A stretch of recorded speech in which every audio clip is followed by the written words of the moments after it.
आध्यात्मिक पथ की कहानी सुनने वाले सभी श्रोतागणों को जय श्री राधे, जय श्री कृष्णा। आइए जानते हैं महाभारत की 10 प्रेम कहानियां जिन्होंने हमारे इतिहास को ही बदल दिया था। अगर आपको कहानी अच्छी लगी तो सब्सक्राइब जरूर करिएगा और लाइक भी। महाभारत के रिश्तों को लेकर बहुत पर्चे हैं। एक तरफ बहु पत्नी है तो दूसरी तरफ बहुपति है।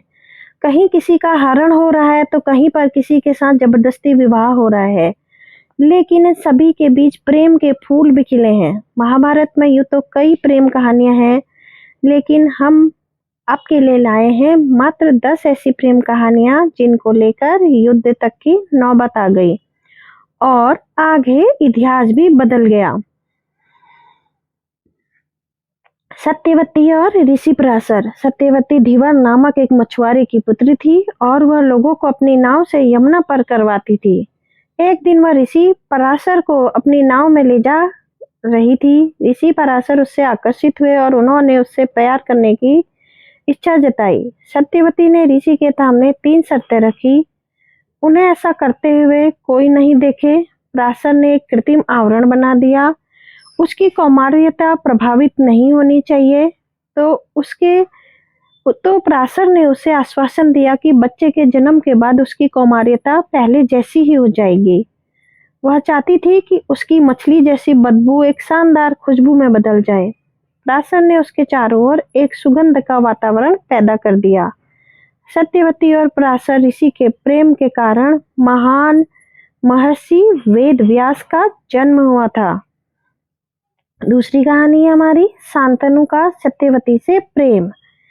इसी सत्यवती से शांतनु ने विवाह किया था। यदि शांतनु सत्यवती से प्रेम नहीं करते तो महाभारत और कुरुवंश का इतिहास कुछ और होता। महाराजा शांतनु को गंगा से एक पुत्र मिला जिसका नाम उन्होंने देवदत्त रखा। देवदत्त हस्तिनापुर का युवराज घोषित कर दिया। यही देवदत्त आगे चलकर भीष्म कहलाए। एक दिन शांतनु यमुना के तट पर घूम रहे थे कि उन्हें नदी पर नाव चलाते हुए एक सुंदर कन्या नजर आई।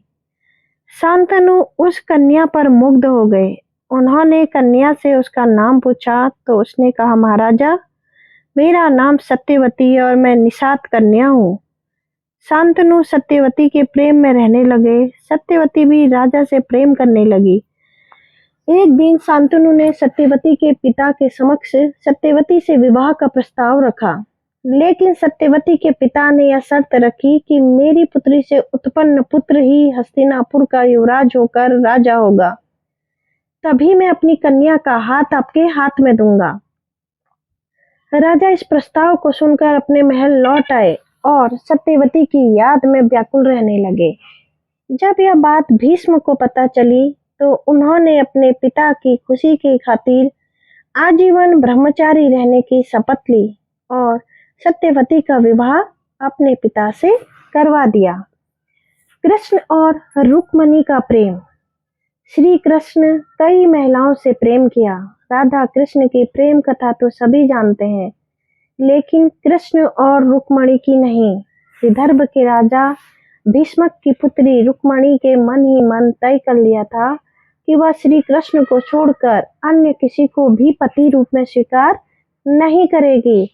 उधर श्री कृष्ण को भी इस बात का पता था, किंतु रुक्म चाहता था कि उसकी बहन का विवाह कृष्ण की बुआ के लड़के चेदी राज शिशुपाल के साथ हो। रुक्म ने माता पिता के विरोध के बावजूद अपनी बहन का कृष्ण के क्षतज्ञ शिशुपाल के साथ रिश्ता तय कर विवाह की तैयारियां शुरू कर दी थी। रुक्मणी को जब इस बात का पता लगा तो वह बड़ी दुखी हुई और तब उन्होंने एक ब्राह्मण को द्वारिका श्री कृष्ण के पास भेजा। अतः श्री कृष्ण को रुक्मणी का हरण कर उनसे विवाह करना पड़ा। अर्जुन और सुभद्रा का प्रेम। सुभद्रा भी कृष्ण की बहन थी। बलराम चाहते थे कि सुभद्रा का विवाह कौरव कुल में हो। बलराम के हट चलते ही तो श्री कृष्ण ने सुभद्रा अर्जुन के हाथों हरण करवा दिया था। बाद में द्वारिका में सुभद्रा के साथ अर्जुन का विवाह विधि पूर्वक संपन्न हुआ। विवाह के बाद वे 1 वर्ष तक द्वारिका में रहे और शेष समय पुष्कर क्षेत्र में व्यतीत किया। 12 वर्ष पूरे होने पर वे सुभद्रा के साथ इंद्रप्रस्थ लौट आए। इंद्रप्रस्थ में जब सुभद्रा द्रौपदी से मिली तो उसने तुरंत अर्जुन से अपनी शादी के बारे में नहीं बताया, लेकिन जब वे घुल मिल गई तो सुभद्रा से सच्चाई बता दी और द्रौपदी ने उसे स्वीकार कर लिया। इसी तरह अर्जुन ने मणिपुर की राजकुमारी चित्रगंधा से भी प्रेम किया था।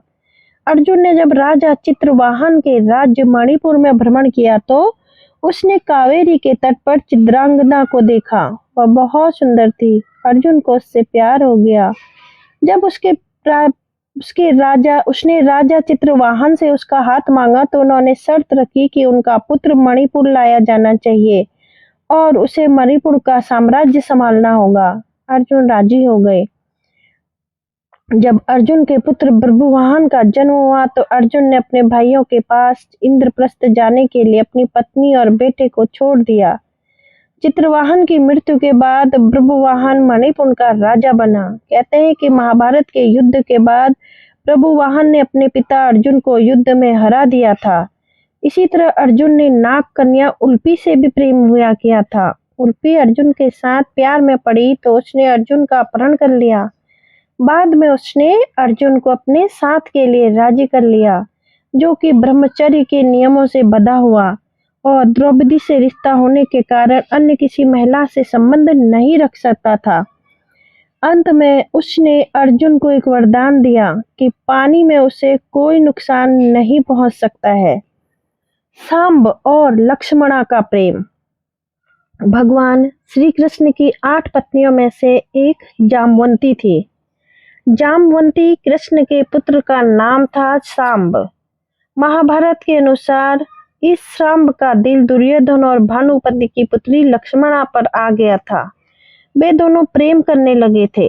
दुर्योधन के पुत्र का नाम लक्ष्मणा था और पुत्री का नाम लक्ष्मणा। दुर्योधन अपनी पुत्री का विवाह श्री कृष्ण के पुत्र से नहीं करना चाहता था, इसलिए एक दिन सांब ने लक्ष्मणा से प्रेम विवाह कर लिया और लक्ष्मणा को अपने रथ में बैठाकर द्वारिका ले जाने लगा। जब यह बात कौरवों को पता चली तो कौरवों ने अपनी पूरी सेना लेकर सांब से युद्ध करने आ पहुंचे। कौरवों ने सांब को बंदी बना लिया।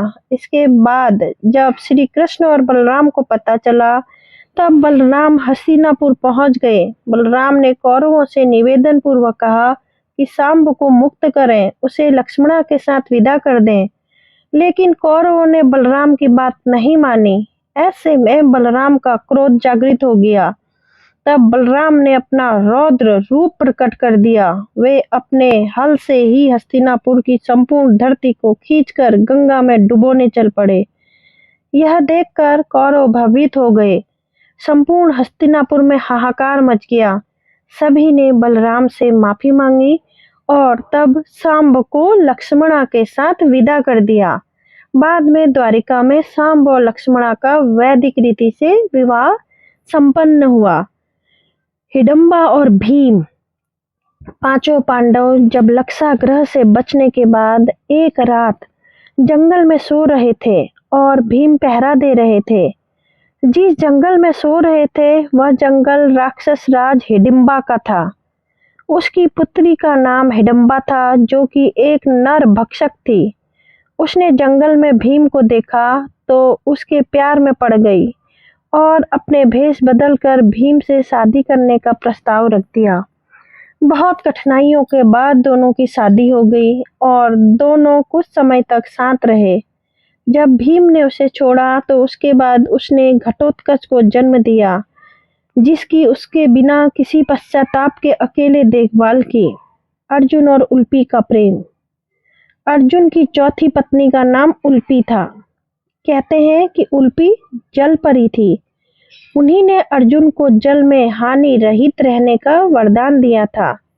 इसके अलावा उसी ने चित्रांगना और अर्जुन के पुत्र बभ्रुवाहन को युद्ध की शिक्षा दी थी। महाभारत युद्ध में अपने गुरु भीष्म पितामह को मारने के बाद ब्रह्मपुत्र से शापित होने के बाद उल्पी ने ही अर्जुन को शाप मुक्त भी किया था।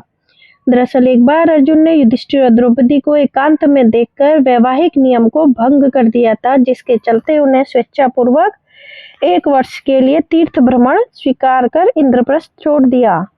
एक दिन वह हरिद्वार में स्नान कर रहे थे कि तभी नागराज कौरव्य की पुत्री नाग कन्या उल्पी ने उन्हें देखा और वह उन पर मोहित हो गई। ऐसे में वह उन्हें खींचकर अपने नागलोक में ले गई और उसके अनुरोध करने पर अर्जुन को उससे विवाह करना पड़ा। अर्जुन ने नागराज के घर में ही वह रात्रि व्यतीत की। फिर सूर्योदय होने पर उल्पी के साथ अर्जुन नागलोक से ऊपर को उठे और फिर से हरिद्वार में गंगा के तट पर आ पहुंचे। उल्पी उन्हें वहां छोड़कर पुनः अपने घर को लौट आई। जाते समय उसने अर्जुन को यह वर दिया कि आप जल में सर्वत्र अजेय होंगे और सभी जलचर आपके वश में रहेंगे। अर्जुन और नाग कन्या उल्पी के मिलन से अर्जुन को एक वीरवार पुत्र मिला जिसका नाम इरावन रखा गया। भीष्म पर्व में 90वें दिन अध्याय के संजय धृतराष्ट्र को इरावन का परिचय देते हुए बताते हैं कि इरावन नागराज कौरव्य की पुत्री उल्पी के गर्भ से अर्जुन द्वारा उत्पन्न किया गया था। नागराज की वह पुत्री उल्पी संतानहीन थी। उसके मनोनीत पति को गरुड़ ने मार डाला था जिससे वह अत्यंत दीन व दयनीय हो रही थी। ऐरावत वंशी कौरव्य नाग ने उसे अर्जुन को अर्पित किया और अर्जुन ने उसे नाग कन्या को भार्या रूप में ग्रहण किया था। इस प्रकार अर्जुन पुत्र उत्पन्न हुआ था। इरावन सदा मातृ कुल में रहा। वह नागलोक में ही माता उल्पी द्वारा पाल पोस कर बड़ा किया गया और सब प्रकार से वही उसकी रक्षा की गई थी। इरावन भी अपने पिता अर्जुन की भांति रूपवान, बलवान, गुणवान और सत्य पराक्रमी था। कर्ण और द्रौपदी के प्रेम की कथा। हालांकि यह कथा मान्यता पर आधारित है।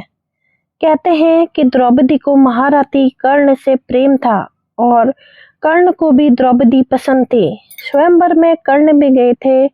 राजा द्रुपद का भीष्म से विरोध था और कर्ण भीष्म के पक्ष में थे।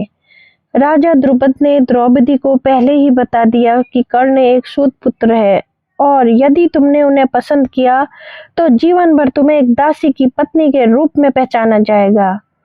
स्वयंवर में निराश द्रौपदी ने एक कठिन निर्णय लेते हुए भरी सभा में कर्ण को एक सूत पुत्र कहकर अपमानित किया था। फिर भी चीरहरण के दौरान द्रौपदी को कर्ण से उम्मीद थी, लेकिन कर्ण ने अपने अपमान को याद कर वहां द्रौपदी की कोई सहायता नहीं की। बाद में जब भीष्म पितामह मृत्युशैया पर लेटे थे तब कर्ण ने उनसे कहा कि वे द्रौपदी को चाहते थे। यह बात द्रौपदी ने भी सुनी और पहली बार द्रौपदी को भी पता चला कि कर्ण भी मुझे प्रेम करते हैं। राधा और कृष्ण का प्रेम विवादित रहा।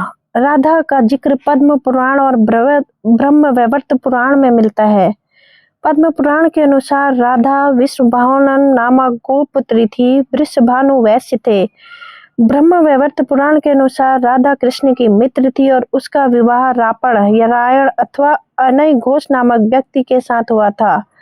बरसाना राधा के पिता वृषभानु का निवास स्थान था।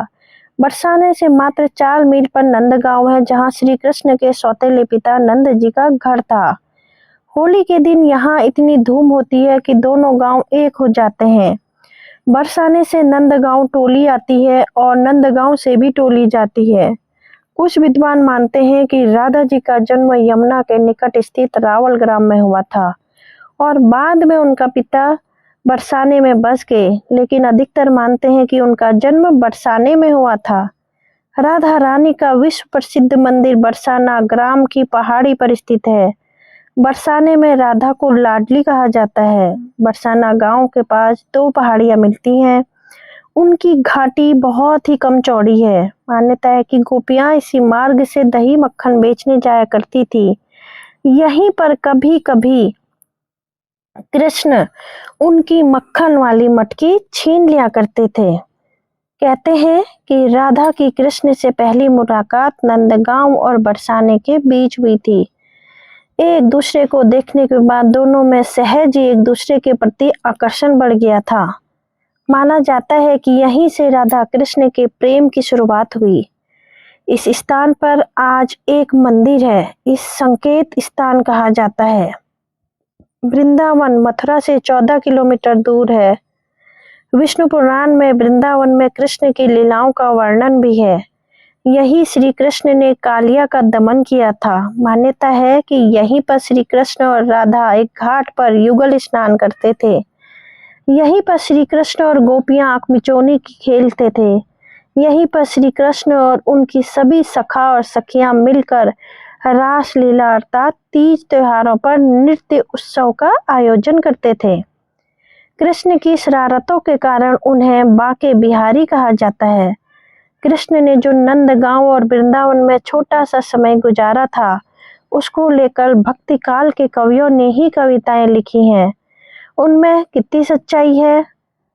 ब्रह्म वैवर्त पुराण प्रकृति खंड अध्याय 48 के अनुसार राधा कृष्ण की पत्नी यानी कि विवाहिता थी, जिनका विवाह ब्रह्मा ने कराया था।